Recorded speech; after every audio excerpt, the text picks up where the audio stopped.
Eric Garner, Mike Brown, Tamir Rice, Philando Castile, Freddie Gray.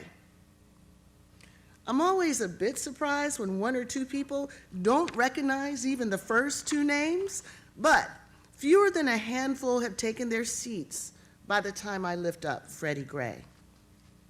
The vast majority of people recognize these men and know the common risks that link their fates.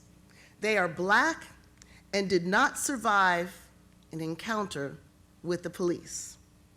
I pause for a moment. I ask the audience to look around. The room is quiet and still. People take in what they have demonstrated.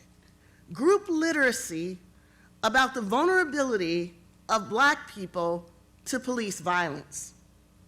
At the moment, it seems a completely obvious reading of the social knowledge that is minimally necessary to ground any conceivable collective action.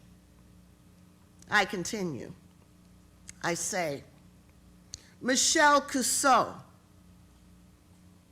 And then comes that whoosh of dozens, sometimes hundreds, sometimes 1,000 people taking their seats.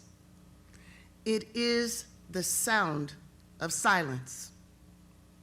The sounds of people taking their seats mount as I continue the roll call. Tanisha Anderson, Ayanna Stanley Jones, Kayla Moore, India Kager, Shelley Fry, Corinne Gaines.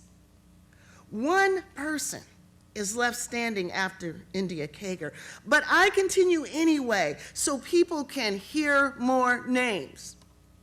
At last, I release the last person from any obligation to speak.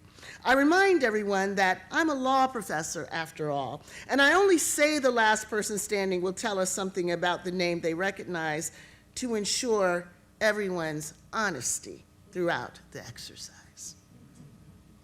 There are nervous titters as the last person takes their seat.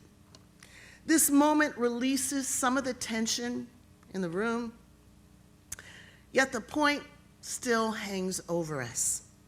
The silence about Black women who've been killed by the police has distorted our collective capacity to respond. We cannot address a problem we cannot name. And we cannot name it if the stories of these women are not heard.